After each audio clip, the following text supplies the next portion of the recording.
আসসালামু আলাইকুম dear viewers. আমরা ইজি টু ইংলিশ লার্নিং স্কুলের পক্ষ থেকে প্রতিদিনই 2টা 3টা 4টা 5টা করে সেন্টেন্সের first person, second person, third person আমরা দিয়ে আসতেছি। আজকে তার ধারাবাহিকতায় 4টা সেন্টেন্স নিয়ে আলোচনা করব। তো প্রথমত আমাদের প্রথম যে বাক্যটা আছে সেটা হচ্ছে আমি যাবই। তো আসলে যাবই বলতে এটা হচ্ছে অবশ্যই ভবিষ্যৎকালকে বোঝানো হচ্ছে।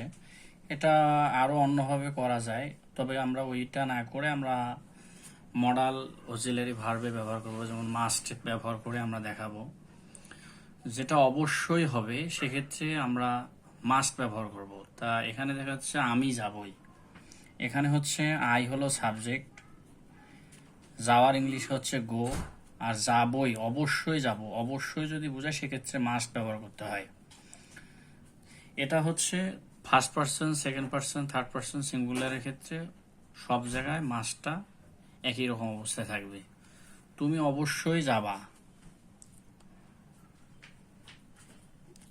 তাহলে সেক্ষেত্রে হবে you must go. You subject হচ্ছে ইউ, তোমার ইংরেজি ইউ, তুমি ইউ, যাওয়ার ইংরেজি হচ্ছে গো, অবশ্যই হচ্ছে মাস্ট, তাহলে ইউ মাস্ট গো। এখন আমরা এক্সটেনশন হিসেবে যদি আমি বলি যে আমি অবশ্যই যাব, আমি অবশ্যই কোথায় যাব? স্কুলে যাব। I must go to school. আমরা এখানে এক্সটেনশন হিসেবে যদি আমরা বলি যে I must go to school, এইভাবে আমরা আস্তে আস্তে বাড়াবো সেন্টেন্স। তা সেগুলো হচ্ছে পরে, আগে আমাদের বেসিকটা ভালো করে শিখতে হবে। সে অবশ্যই যাবে, হি মাস্ট গো। তো এখন আমরা অনেকে আমরা বলতে পারি যে যেহেতু থার্ড পার্সন সিঙ্গুলার নাম্বার হলে সেক্ষেত্রে এস বা ইএস যুক্ত হয়, কিন্তু সেটা সব ক্ষেত্রে না। আমি এই কথাটা বারবার কেন বলি, এটারও কারণ আছে। কারণ অনেকে আমরা দেখা যাবে যে মাস্টের পরে গোয়ের সাথে ইএস যুক্ত করে দিচ্ছি, আসলে এটা দেওয়া যাবে না। সব সূত্র সব জায়গায় ব্যবহার করা যায় না, এটা অবশ্যই মনে রাখতে হবে। পরবর্তীতে আমরা যদি যাই 8 নম্বর সেন্টেন্সে, আমি যেতে চাই। একটা কথা আছে যে ইংরেজির ক্ষেত্রে সাবজেক্ট বরাবরই প্রথমে থাকে এবং ভার্বটা শেষের দিকে থাকে। এবং ইংরেজির ক্ষেত্রে যে কাজটা করতে হয়, আমরা প্রথমে হচ্ছে সাবজেক্ট লিখবো, তারপরে হচ্ছে ভার্ব লিখবো, তারপরে এই দিক থেকে এই দিকে যাইতে থাকবো। তাহলে এখন আমি, আমার ইংরেজি হচ্ছে আই, সাওয়ার ইংরেজি হচ্ছে ওয়ান, যেতে যেতে, যাওয়ার ইংরেজি গো, গো মানে যাওয়া, যেহেতু যেতে কথাটা আছে টু গো, সেক্ষেত্রে টু গো লিখতে হবে। তাহলে আই ওয়ান্ট টু গো। এখন কোথায় যেতে চাই, কোথায় যেতে চাই, কি জন্য যেতে চাই, এটা আমরা এক্সটেনশন হিসাবে লিখতে পারি। তো সেগুলো আস্তে আস্তে আমরা শিখব। তুমি যেতে চাও, তুমি ইংরেজি কি? ইউ। চাওয়ার ইংরেজি হচ্ছে ওয়ান, যেতে যেতে, গো মানে যাওয়া, যেহেতু যেতে কথাটা লেখা আছে এই জন্য টু গো। এরপরে আমরা এক্সটেনশন হিসেবে অন্য কিছু দিতে পারি। সে যেতে চায়, তাহলে হি, চাওয়ার ইংরেজি কি? ওয়ান, যেহেতু এখানে হি বা শি বলতে কয়জনকে বোঝানো হয়েছে? একজনকে বোঝানো হয়েছে, এই জন্য ওয়ান এর সাথে এস যুক্ত হয়েছে। এখানে ইএস কেন হয় নাই, এটা আপনারা কমেন্টে বলবেন কেন এস এর জায়গায় ইএস যুক্ত হয়েছে। টু গো, আমার যাওয়া উচিত। উচিতের ইংরেজি অলওয়েজ হচ্ছে শুড। এক্ষেত্রে আমরা আপাতত জটিল কোনো কিছুতে না যে আমরা ওই আপাতত শুড এর ব্যবহারটাই ব্যবহার করে দেখাচ্ছি। আমার যাওয়া উচিত, তাহলে প্রথম হচ্ছে সাবজেক্ট হচ্ছে আই, তারপর উচিতের ইংরেজি হচ্ছে শুড, আর যাওয়ার ইংরেজি হচ্ছে গো। তারপর হচ্ছে তোমার যাওয়া উচিত, ইউ শুড গো। কোনো ব্যতিক্রম নাই, ব্যতিক্রম থাকলে আমি আলোচনা করতাম এখানে। তার যাওয়া উচিত, he should go, he should go. এখন মডাল অক্সিলারি ভার্বের পরে কখনো ভার্বের সাথে এস বা ইএস যুক্ত হয় না এবং ভার্বে বেস ফর্ম বসে। গো এর বেস ফর্ম হচ্ছে গো, এই জন্য গো বসছে। আমার যাওয়া উচিত ছিল, এখন উচিত ছিল আর উচিত, এখানে কিন্তু ছিল কথাটা অতিরিক্ত হিসেবে ব্যবহার করা হয়েছে।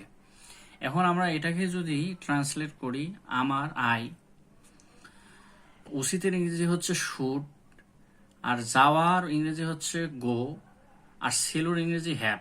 তো এটাকে এইভাবে না করে যদি যাওয়া উচিত ছিল এই কথাটা লেখা, আমার অবশ্যই সাবজেক্টটা আমরা আগে লিখবো, আর উচিতের জন্য শুড, আর যাওয়া উচিত ছিল এই জন্য হ্যাভ টু গন। এখানে হ্যাভের পরে অবশ্যই ভার্বের V3 ফর্ম বসবে। তাহলে আমার যাওয়া উচিত ছিল আই শুড হ্যাভ গন, তোমার যাওয়া উচিত ছিল ইউ শুড হ্যাভ গন, তার যাওয়া উচিত ছিল ইউ শুড হ্যাভ গন। এখন যদি নৈতিকতার বিচারে মানে যাওয়া বোঝায় সেক্ষেত্রে ought to go, ought to বসলে সেক্ষেত্রে অবশ্যই ভার্বের বেস ফর্ম বসবে। আর হ্যাভ গন যদি আমরা হ্যাভ ব্যবহার করি সেক্ষেত্রে ভার্বের V3 ফর্ম বসবে। ঠিক একইভাবে ইউ শুড হ্যাভ গনের পরিবর্তে যদি আমরা অট টু ব্যবহার করি সেক্ষেত্রে শুধু গো ব্যবহার করা হবে। তারপরে হি অট টু গোস হবে না, এক্ষেত্রে গো হবে। কারণটা হলো মডাল অক্সিলারি ভার্বের পরে ভার্বের বেস ফর্ম বসে। তো আশা করি যে আমরা আস্তে আস্তে এগুলো এক্সটেনশন করা সম্ভব। আর ভার্বের যদি basic form subject plus subject plus হচ্ছে ভার্ব, বা যদি মডাল অক্সিলারি ভার্ব থাকে সেক্ষেত্রে মডাল অক্সিলারি ভার্ব, তারপর হচ্ছে মেইন ভার্ব, তারপর হচ্ছে যদি আইএনজি যুক্ত করতে হয় আইএনজি যুক্ত করতে হবে। যদি ভার্বের সাথে আইএনজি যুক্ত না করি সেক্ষেত্রে যদি ভার্বের V2 ফর্ম বসে V2 ফর্ম, V3 ফর্ম বসলে V3 ফর্ম, বা যেটা ব্যবহার করতে হবে। তারপর হচ্ছে এক্সটেনশন ব্যবহার করে আমরা হচ্ছে আস্তে আস্তে এটাই হচ্ছে মানে স্ট্রাকচার, মূল স্ট্রাকচার। তারপর আস্তে আস্তে আমরা এটাকে এক্সটেনশন করে বড় বড় বাক্যে রূপান্তর করতে পারবো। তা আমরা যে 25টা সেন্টেন্স আছে এই 25টা করে তারপর আস্তে আস্তে আমি একদিন টোটালি এই 25টা নিয়ে বিস্তারিত আলোচনা করব। বিস্তারিত আলোচনা করার পরে কিভাবে ছোট ছোট বাক্যকে বড় বড় বাক্যে রূপান্তরিত করা যায় আপনারা আমার সাথে থাকেন, আমিও শিখতে থাকি, আপনারাও শিখতে থাকেন। ইনশাল্লাহ আশা করি যে ইংলিশ খুব একটা জিনিস, ইংলিশকে আসলে কোনো সাবজেক্ট না, ভাষা হিসেবে যদি আমরা ব্যবহার করতে পারি তাহলে অবশ্যই আমরা ইংরেজিতে ভালো কিছু করতে পারবো। আমি যে খুব বেশি পারি তা না, তবে হচ্ছে ইংরেজিতে হচ্ছে চেষ্টা করলে অবশ্যই ভালো কিছু করা সম্ভব। এটা আমার বাস্তব জীবনের অভিজ্ঞতা থেকে বলতেছি এবং আমিও শিখতে চাই। আপনারা আমার জার্নির সাথে থাকবেন এবং আপনারা কি করবেন, এখানে আমি গো ভার্ব ব্যবহার করছি, আপনারা ভার্ব চেঞ্জ করে করে করবেন এবং কোনো সমস্যা হলে অবশ্যই কমেন্ট বক্সে বলবেন। ধন্যবাদ, আসসালামু আলাইকুম। Next class.